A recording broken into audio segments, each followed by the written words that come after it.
Hey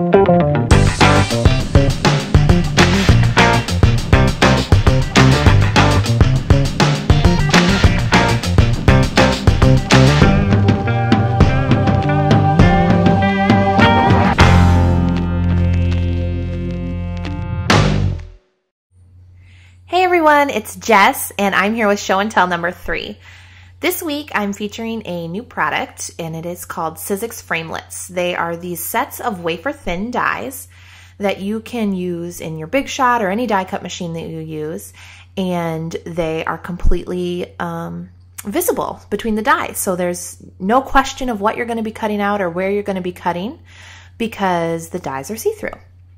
So I will show you how I run them through my die cut machine. I use a Sizzix Big Shot, and for the sandwich you put all of the tabs down and then you put one clear plate and then the item you're cutting and then your die, obviously with the sharper side down, the cutting portion side down, and then your plate on top of that. And you could do that either way, like you could cut towards you, whatever is easiest for you, but this is just the way I happen to run it through.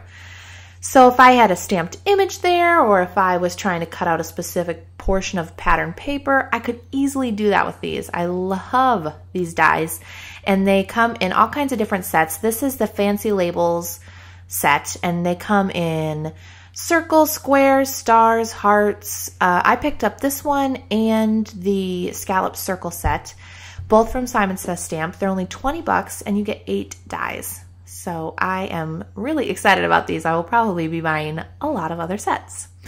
So I wanted to use them a bunch in this week's card. I actually ended up making 2 cards. But for the first card, what I did was cut down a piece of orange cardstock there, and then I scored it at the 4 1/4 mark. It was the standard A2 size card. And I am choosing a piece of paper from the My Mind's Eye Mischievous set. And I'm setting that aside. I will be using it a lot throughout this process.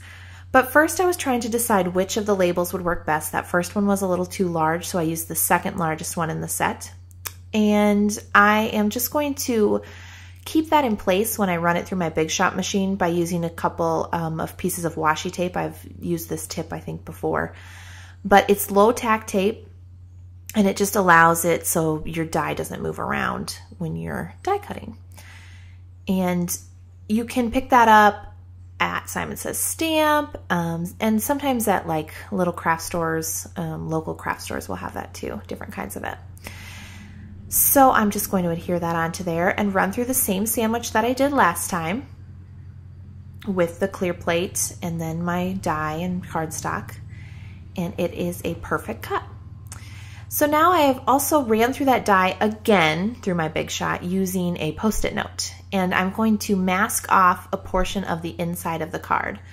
So I'm just trying to get it lined up here so I have my mask exactly lined up with my outside of the card, because we are going to do some inking on the inside portion. I love using Post-its as masks. I know they make masking paper as well, but these are just handy. You can pick them up at your, local office store, and they're relatively inexpensive and they work really good. And you can reuse them too. I do that a lot. So what I'm doing here is inking the inside of that mask there with pumice stone distress ink using my inking tool.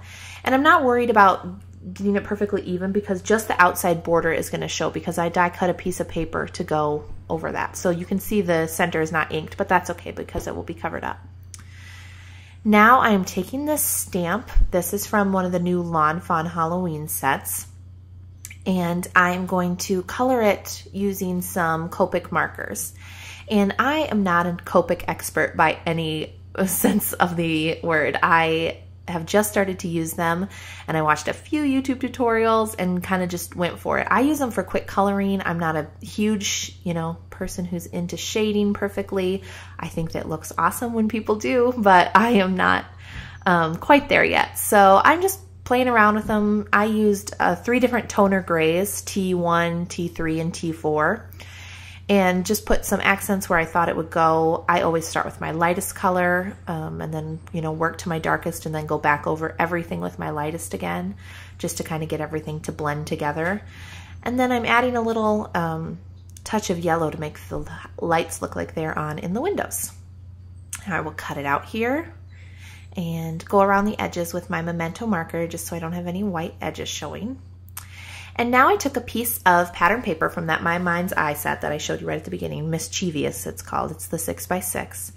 And I'm inking around the edges a little bit just to kind of tie everything together. And I'm going to adhere that on the inside of the card.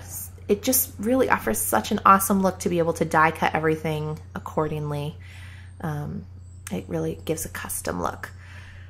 So now I have just used a little of that removable adhesive to adhere the mask back down that I was using earlier. And I'm stamping a gate, a wire gate from that same Lawn Fun set in the background, but I only wanted it to cover the portion of the card that I masked off. So I just got to reuse that mask already.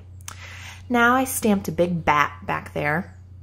I missed a little portion of it, but I can use my memento marker just to fill it in since it's the same ink.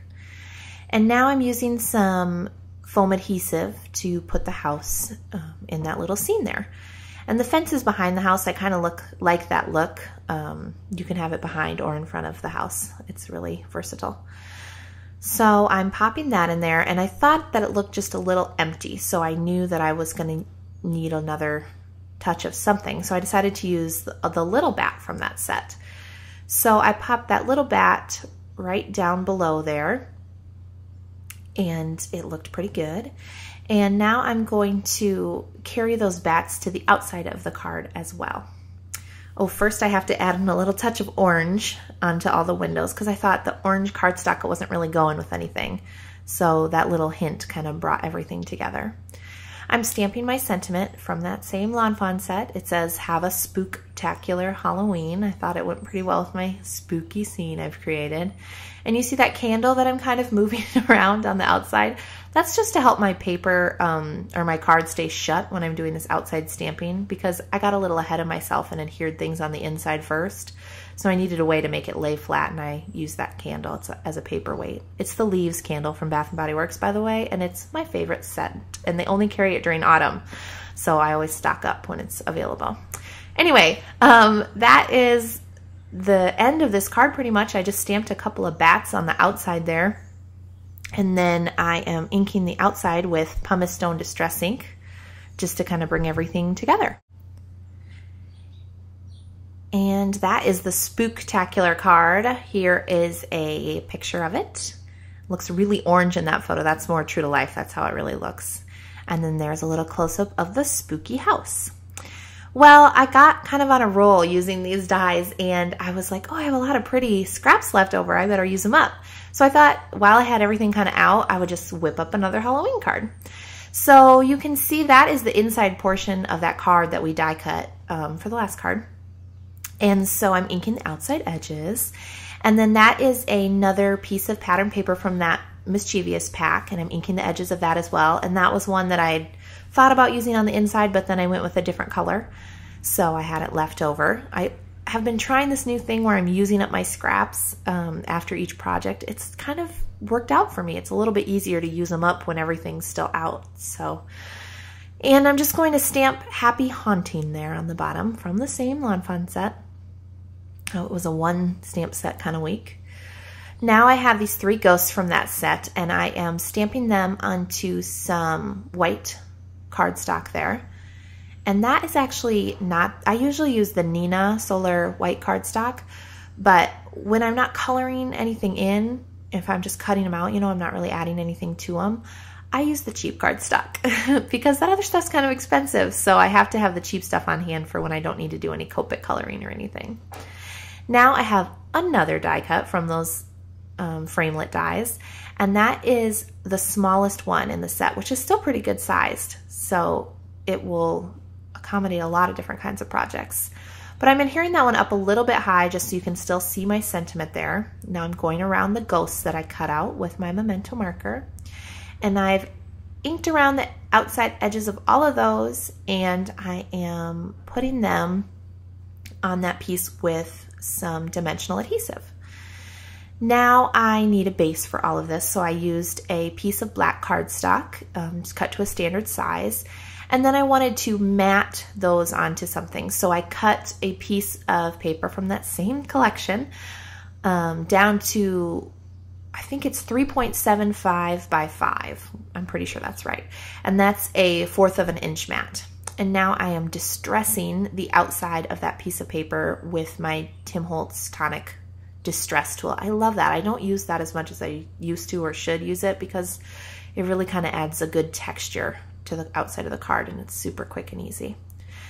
Now I'm just going to adhere that onto the front, make sure everything is good and pushed down there and attached. And that wraps up the second card for this week. 2 cards in under 10 minutes was pretty good. It took me about 30 minutes in real life, which is really good for me. So I was pretty happy. Here is a picture of that card, and here is a close-up. Thanks so much for watching, you guys. Have a great day.